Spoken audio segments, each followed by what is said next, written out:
Damn it. ఏంటిటా కుండబద్దలు కొడతా అట్ట. నమస్కారం, కుండబద్దల ప్రేక్షకులకి స్వాగతం. నేను గౌతమ్ కాటా. ఈ వీడియోలో నేను మీతో చెప్పాలనుకునే అంశం కొలికిపూడి కథ కంచికే. టీడీపీ పార్టీ కొలికిపూడి శ్రీనివాసరావుపై వేటు వేయబోతోంది అనే ఒక సమాచారం ఇప్పుడు బయటకు వస్తుంది. కొలికిపూడికి ఈ పరిస్థితి ఎందుకు వచ్చింది? తిరువూరు నియోజకవర్గంలో అప్రతిహతంగా గెలిచిన కొలికిపూడి 7 నెలలు తిరగకుండానే తీవ్రమైన వ్యతిరేకతను మూటగట్టుకున్నాడు. ఇప్పుడు 7 నెలలని ఈ సమయానికి మాట్లాడుకుంటున్నాం, కానీ ఆయన మీద వ్యతిరేకత మొదలైంది మొదటి 2 నెలల్లోనే మొదలైపోయింది. ఆయన చేసిన హంగామా అంతా ఇంత కాదు. కొలికిపూడి శ్రీనివాసరావు ఈ తిరువూరు నియోజకవర్గానికి నేను ఒక ఎమ్మెల్యేని, ఈ ప్రజలు నన్ను ఎన్నుకున్నారు, ఈ ప్రజలు నన్ను ఎన్నుకోవటం మూలానే నేను ఎమ్మెల్యేని అయ్యాను అనే భావన ఆయనలో ఏ కోశానా లేకుండా ఈ తిరువూరు నియోజకవర్గాన్ని నేను ఒక అప్రకటిత డాన్ని అన్నట్టుగా వ్యవహరిస్తున్నాడు అనేది అక్కడున్న ప్రజలు ముక్త కంఠంతో చెబుతున్నారు.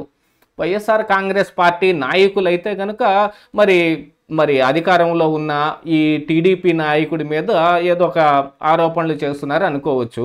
కానీ టీడీపీ నాయకులే ఈయన కింద ఎవరైతే ఈయన గెలిపించడానికి పనిచేశారో ఆ టీడీపీ నాయకులు ఇక మరి మండల స్థాయిలో కానీ నగర స్థాయిలో కానీ ఎక్కడెక్కడున్న ప్రతి ఒక్క నాయకుడితోటి ఈయనకు గొడవ ఎందుకు వస్తుంది?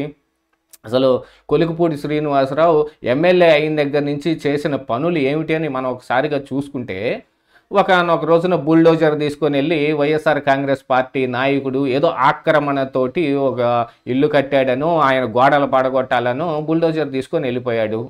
యాక్చువల్గా ఈయన ఐఏఎస్ ఐపీఎస్లోకి ఎగ్జామ్స్కి రాయటానికి సంసిద్ధమయ్యే వాళ్ళకి ట్రైనింగ్ ఇచ్చే కార్యక్రమం చేపట్టాడు ఇంతకుముందు. అంటే ఎంత హోందాతనంగా వ్యవహరించాలనేది కూడా నేర్పించాల్సింది ఈయనే.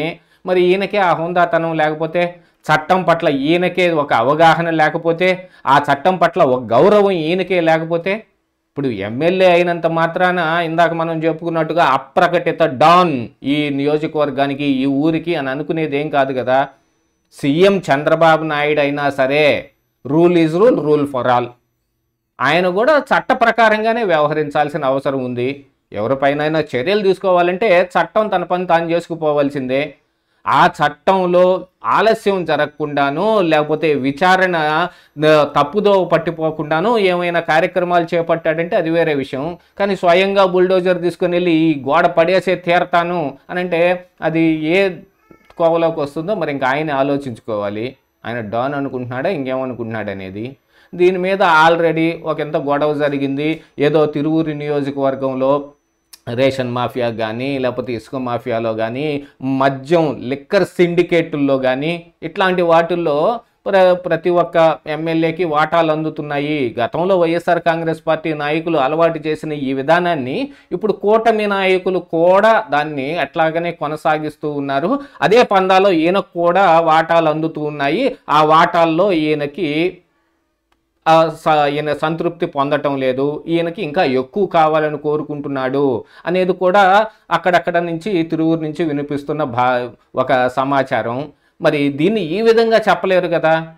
ఈ కొలికిపూడి శ్రీనివాసరావు మాకన్నిటికీ అడ్డం పడుతున్నాడు, మేమేం చేయాలనుకుంటున్నాను, దాని తగ్గట్టుగానే ఈయన ప్రవర్తన కూడా అలాగనే ఉంది. ఒక మద్యం షాపు దుకాణం దగ్గరికి వెళ్ళి అసలే మద్యం టెండర్లు అత్యధిక ధరకు పాడుకోవాల్సిన అగత్యం ఏర్పడింది. పెట్టడమే బాగా ఎక్కువ రేట్లకు పెట్టారు టెండర్లని. ఆ పిలిచిన ధరావత్తు నిర్ణయించిన ఆ ప్రైస్ కూడా చాలా ఎక్కువగా ఉంది. అదంతా కట్టి మరి టెండర్ని దక్కించుకొని ఎంతో జరిగిన తర్వాత ఇప్పుడు ఒక మద్యం షాప్ పెట్టడం జరిగింది.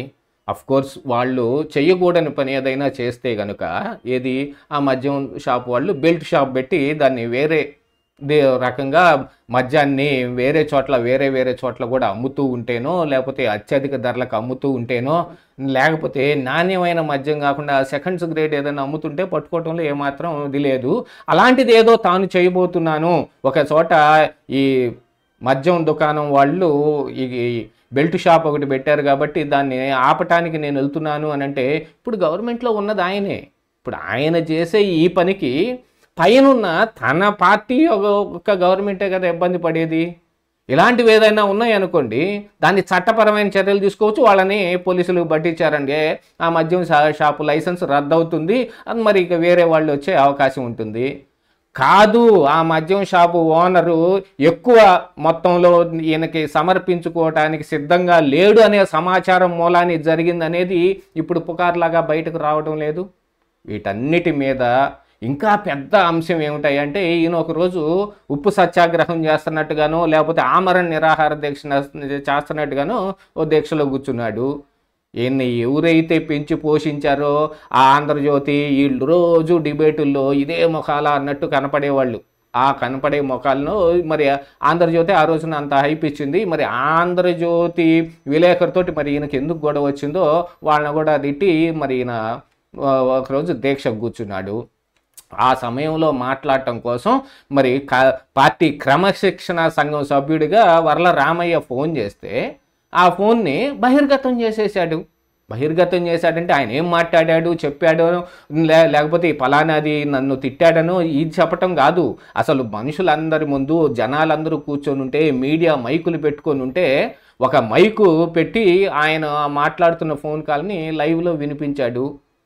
ఆయన కూడా సౌమ్యంగా మాట్లాడే వ్యక్తో, పరుష పదజాలం ఉపయోగించని వ్యక్తో కాబట్టి వరలరామయ్య తప్పించుకోగలిగాడు. కానీ ఎవరన్నా కొంచెం దుందుడుకు స్వభావం ఉన్నవాళ్ళు అనుకోండి, ఇదిగో చూడండి పార్టీ వాళ్ళు కూడా నన్ను ఫోన్ చేసి బెదిరిస్తున్నారు అని ఇంకా అక్కడ ఎక్కువ పెద్ద పెంట చేసేసి ఉండేవాడు కదా.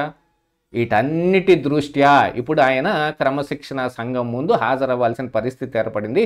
రేపు సోమవారం రోజున ఈయన్ని క్రమశిక్షణ సంఘం ముందు హాజరై ఈయన వివరణ ఏమన్నారు.